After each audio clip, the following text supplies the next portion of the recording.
And we need to be reminded today that to follow what God has told us to do does not involve missing out.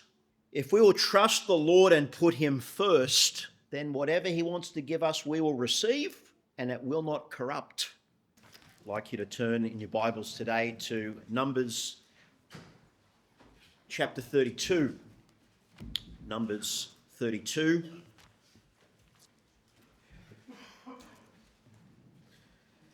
It's really only a few messages left. Numbers has 36 chapters, and in one sense we already looked at the last chapter when looking earlier at the laws around marriage and inheritances. So there's really only a few chapters left in this series. In Numbers 32, God's people are on the cusp of entering the promised land. Those who were under the age of 20 are now between their 40s and 60s. And so you have really potentially a few generations, children, parents and grandparents, that will very soon be entering the promised land, this land flowing with milk and honey. This was God's promise. And you would expect to read in Numbers 32 that the whole nation, all the tribes are excited, and that everyone is going to enter the promised land all together as one people and then inherit their own tribal allotments. But that would be all too positive. That would be all too straightforward. That would be thinking too highly of how people think and plan and scheme, even sadly, God's people. It would be too much to ask that finally, after 40 years, the whole nation as one people would enter the promised land together. Look at verse 1 through to verse 5 of Numbers 32. Now the children of Reuben and the children of Gad had a very great multitude of livestock. And when they saw the land of Jazer and the land of Gilead, that indeed the region was a place for livestock. In other words, they realised that the land they're in is a fantastic place to stay. They've got a lot of livestock, and so why go into the promised land when you can stay where you are, and there's just a fantastic land for livestock. So these two tribes come to Moses in verse 2 and to Eleazar, to the whole people, the representative leaders, and we have the names here of the places which they defeated in verse 3. In verse 4, the country which the Lord defeated before the congregation of Israel is a land for livestock, and your servants have livestock. God's given us these early victories on the other side of the Jordan. We've had victory over these peoples, and this is prime cattle raising land. And we're into cattle. Let's stay. Look at verse 5. Therefore they said, if we have found favour in your sight, let this land be given to your servants as a possession. Do not take us over the Jordan. Now this made a lot of sense. That if you've got a couple of tribes and later half of Manasseh are going to join in this request, but you've got these two tribes that have a lot of livestock and they're already in prime livestock country, it made no sense for them to go into the promised land. They saw it as no big deal if just a couple of tribes stayed behind.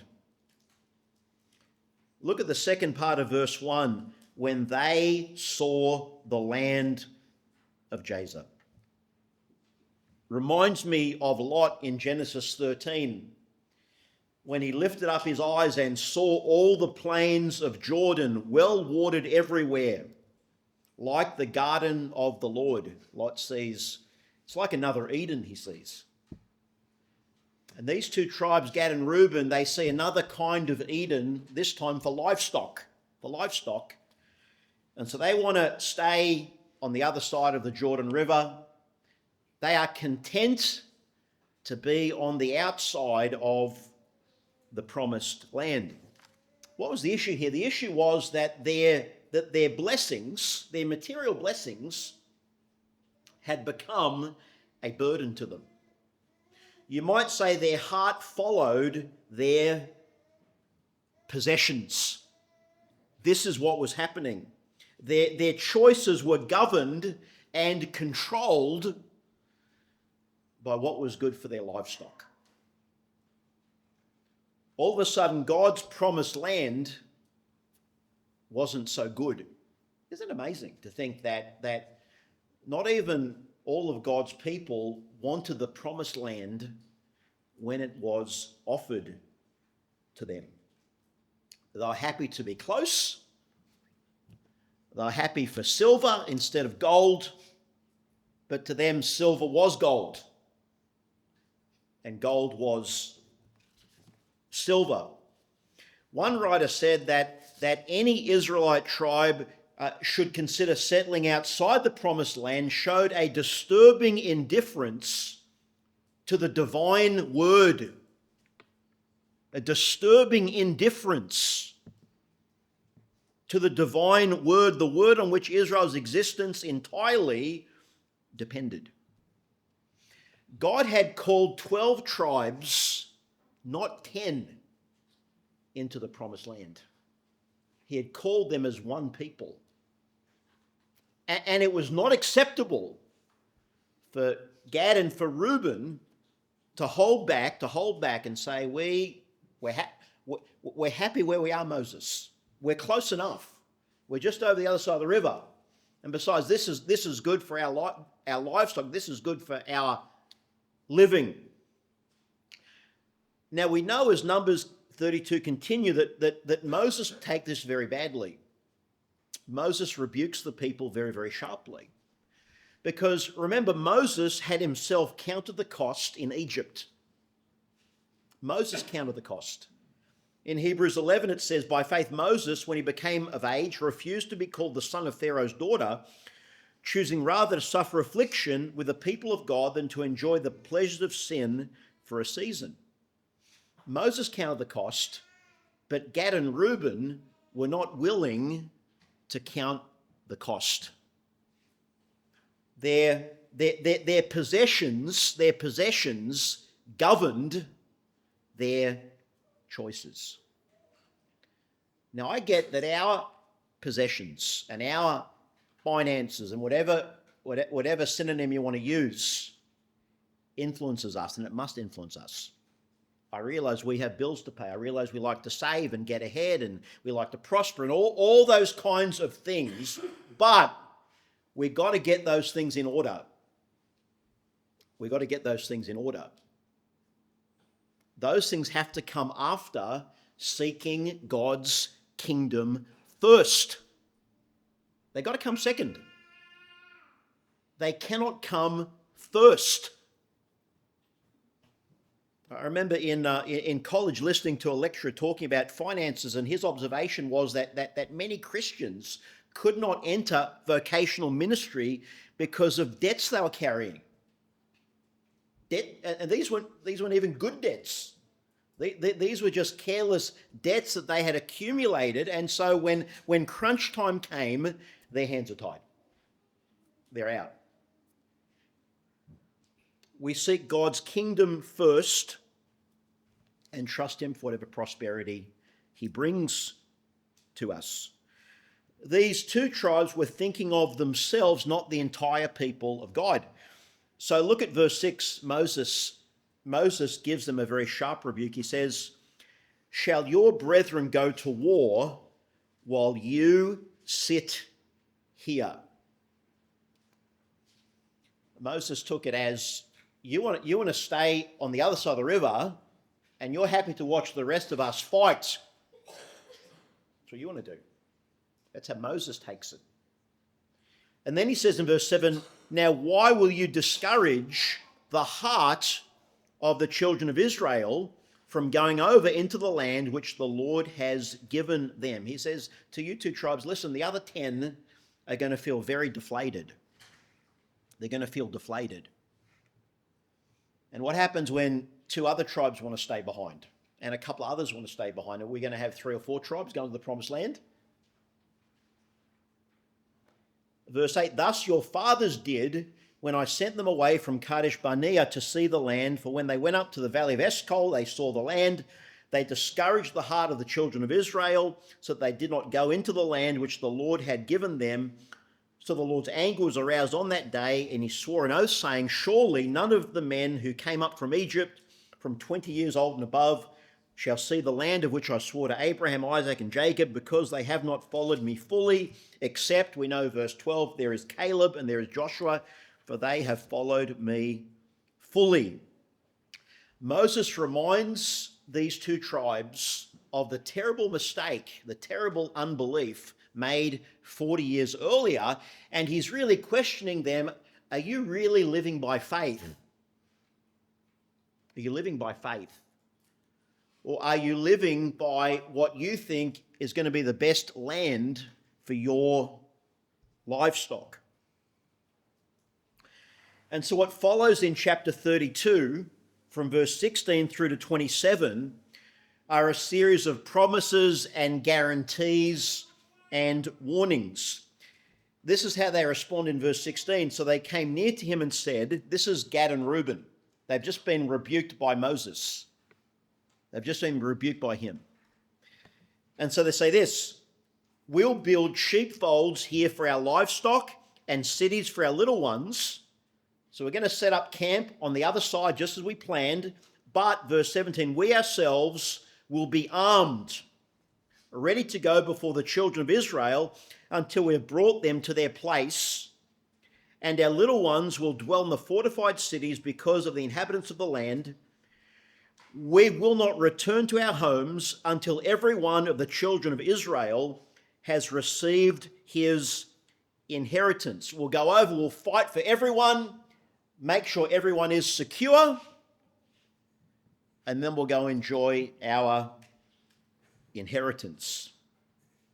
Look at verse 19. For we will not inherit with them on the other side of Jordan and beyond, because our inheritance has fallen to us on this eastern side of the Jordan. Then Moses said to them, if you do this thing, if you arm yourselves before the Lord for the war, and all your armed men cross over the Jordan before the Lord until he has driven out his enemies from before him, and the land is subdued before the Lord, then afterward you may return and be blameless before the Lord and before Israel. So Moses extracts guarantees. That's what he's doing. He's going to get some promises. Okay, if you insist on staying on the other side of the Jordan, fair enough, but you fight with us. You fight with us. You can't have this land free. You got to fight for the rest of us in the promised land, and then you enjoy your inheritance on the other side of the Jordan. But verse 23, he says, but if you don't do this, then take note, you've sinned against the Lord, and be sure your sin will find you out. Now that's become a very popular verse. It's an ominous verse. Be sure your sin will find you out. It was given by Moses to two tribes who had made some promises about national security. And he says, listen, if you don't come and fight, your sin will find you out. You won't enjoy the security you think you'll get with this wonderful livestock land. Be sure your sin will find you out. This is not the first time God's word talks about this. Proverbs 28:13. He who covers his sin will not prosper. You see, you either cover the sin yourself by a cover-up, or you let God cover it up through confession. He who covers his sin will not prosper, but whoever confesses and forsakes them will have mercy. It's true today. Sin finds us out. Finds us out. I tell you, if Telstra and whoever governs the cloud knows our search history, then so does God. So does God. Be sure our sin will find us out. One writer said that sin is like a shark that smells blood. It'll never leave a wounded sinner alone. It'll never do it. It comes on relentlessly, seeking its wages, which are nothing less than eternal spiritual death. Sin finds a person out in eternity, and sin finds us out in time. It's just a question of time. And the only safe way to handle sin is to confess it, is to go to the one who can forgive sin and can cleanse the sinner and can take an unrighteous heart and make it righteous, to take a guilty conscience and give it peace and joy and hope.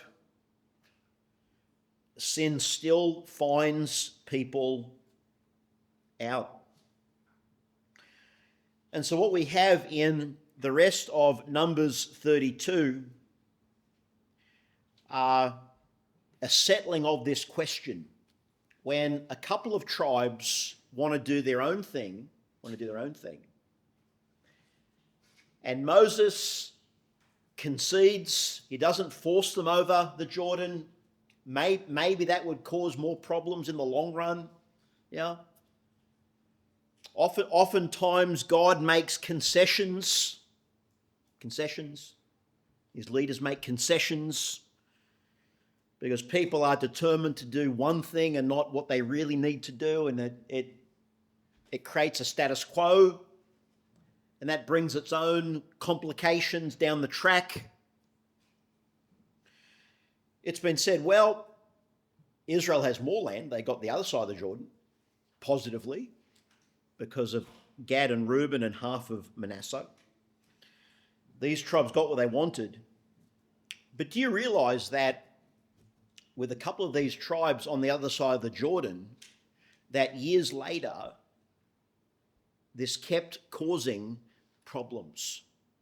Because if you're the rest of Israel in the promised land, you're always going to look at your compatriots a little bit differently, are you not? You're always going to look at them differently, because they're the ones on the other side. They're the ones that wouldn't come in. They're the ones whose loyalties, they're always going to be questioned or wondered about. Do you know later in the book of Joshua, these tribes set up an altar near the Jordan River at the border between their territory and the rest of the promised land? Do you know this simple act of setting up an altar almost caused a civil war? A civil war breaks out because of misunderstanding. The Reubenites and Gad had to clarify this wasn't a sacrificial altar. We're not trying to supersede the temple or the tabernacle, I should say. Rather, an altar to act as a witness to their share in the Lord. And so there was this great misunderstanding.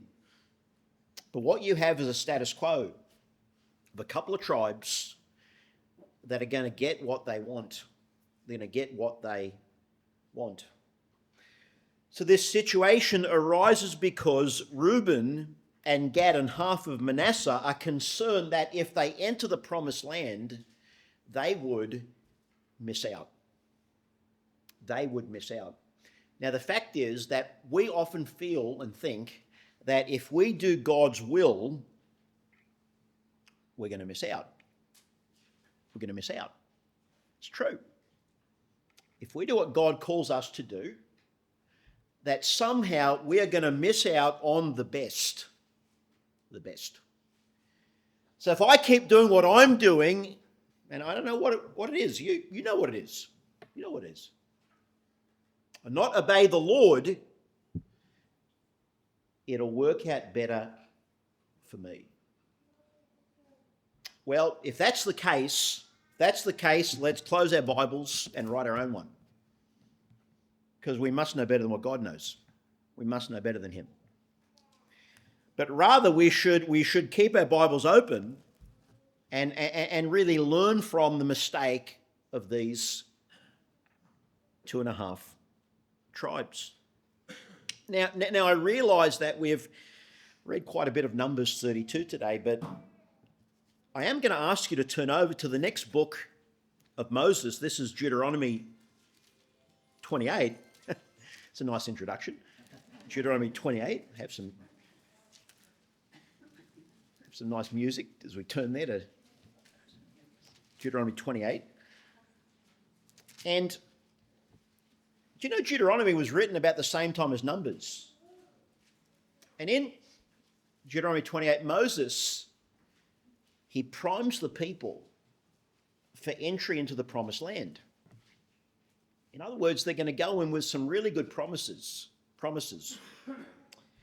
And look at what God says to his people. This is from verse 1. Now it shall come to pass, if you diligently obey the voice of the Lord your God, to carefully observe all his commandments which I command you today, that the Lord your God will set you high above all nations of the earth. He says you're going to be untouchable. Untouchable. No danger. Look at verse 2. And all these blessings shall come upon you and overtake you. Just like a wave that just sort of picks you up and takes you. Because you obey the voice of the Lord your God. How good's it going to get? Look at verse 3. Blessed shall you be in the city, and blessed shall you be in the country. Look at verse 4. Blessed shall be the fruit of your body, the produce of your ground, and the increase of your herds, O Reuben and Gad. The increase of your cattle and the offspring of your flocks. I mean, this was a promise for Reuben and Gad. If they just go in the promised land.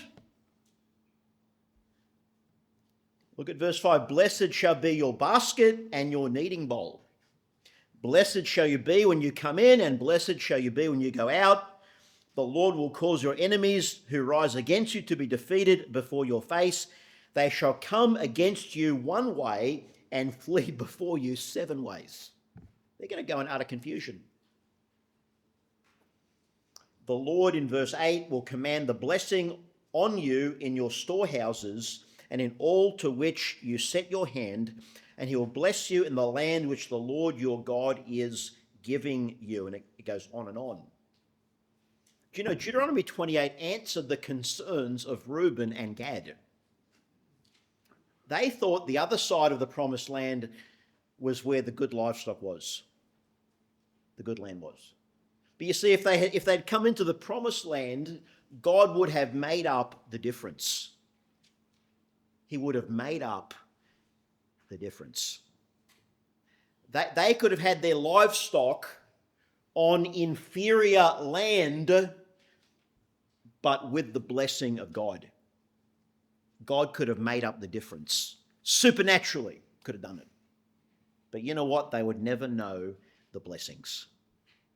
They would never know it because they didn't enter in.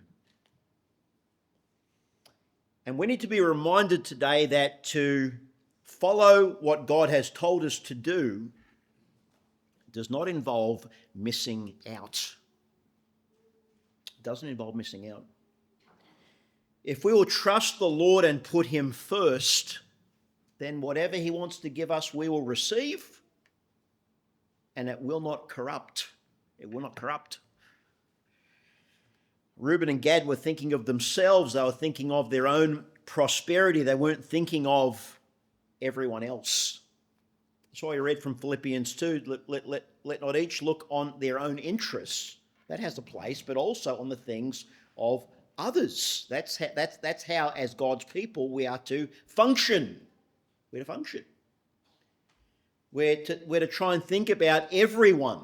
Everyone. It's hard, but we can. How does my decision impact others? Does it encourage them? Does it discourage them in their service for the Lord? And so in Numbers 32, amazingly, not even God's people want God's blessing sometimes. I hope we do. I hope we do. As we look to another year, Lord willing, that we will receive all of his blessings in whatever way he wants to give us, and we won't be like Reuben and Gad and half of Manasseh, who hung out and stayed behind and caused difficulties and complications for years to come.